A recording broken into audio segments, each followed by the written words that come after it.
राज्याचे मुख्यमंत्री तर देवेंद्र फडणवीसच व्हावेत, पण जर ते केंद्रात गेले तर राज्यात बावनकुळे हे मुख्यमंत्रीही होऊ शकतात.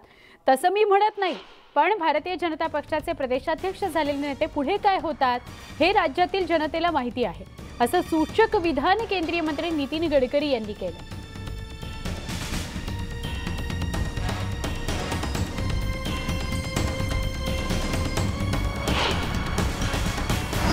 पण आपल्यातला एक कार्यकर्ता आज महाराष्ट्राचं नेतृत्व करत आहे आणि तुम्हाला माहिती आहे की जो प्रदेशाचा अध्यक्ष होतो तो पुढे काय काय होतो.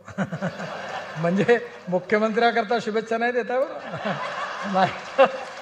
माझ्या आजकाल मीडियामध्ये अडचण अशी आहे का जे बोललं नाही ते माझ्या नावावर खपवून देतात.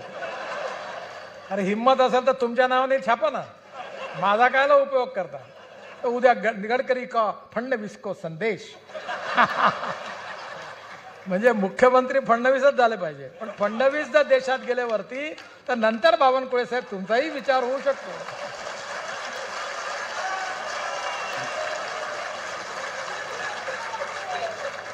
आणि त्यामुळे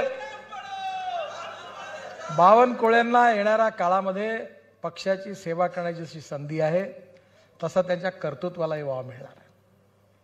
आणि ही पार्टी कार्यकर्त्याची पार्टी आहे, पिता पुत्राची आणि आई मुलाची पार्टी नाही.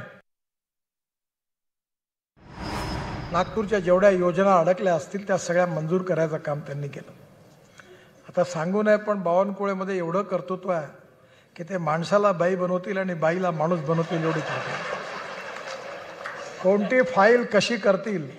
आता बऱ्याचशा गोष्टी मला माहिती आहे, त्या सगळ्यात मी सिक्रेट काही सांगू शकत नाही.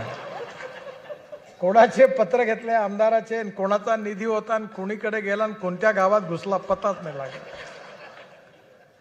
याचं कारण आपलं काम जे असेल त्याच्यात दोन गोष्टी असतात. एक ओनरशिप, कुठलंही काम करायचं असेल त्याची ओनरशिप पाहिजे.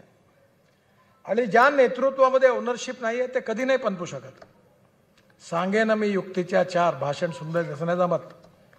नगरपालिका, महानगरपालिका, नगरसेवक पद, आमदारकी, जनतेच्या समस्याची ओनरशिप घेतली पाहिजे. नाही मी हे काम करीन, हे कठीण आहे पण असंभव नाही आहे, मी हे करीन, ही जी जिद्द होती ही बावनकुळेंच्या जवळ होती. चंद्रशेखर बावनकुळे यांचा जीवनपट जो होता, ऑटो रिक्षा ड्रायव्हर, तिथून त्यांनी जीवनाची सुरुवात केली. बाकीची ते सांगत नाही, बायको पण त्यांनी पळवून आणली. तुम्हाला माहिती नसेल त्यांची बायको कुणबी समाजाची आणि ते तेली समाजाचे. ते त्यांनी कसं केलं ते तुम्हाला एकट्याच सांगतील. पण ते आता तरुण कार्यकर्त्याच्या उपयोगाचं आहे सिक्रेट. पण ज्येष्ठ कार्यकर्त्यांनी या भानगडीत पडू नये.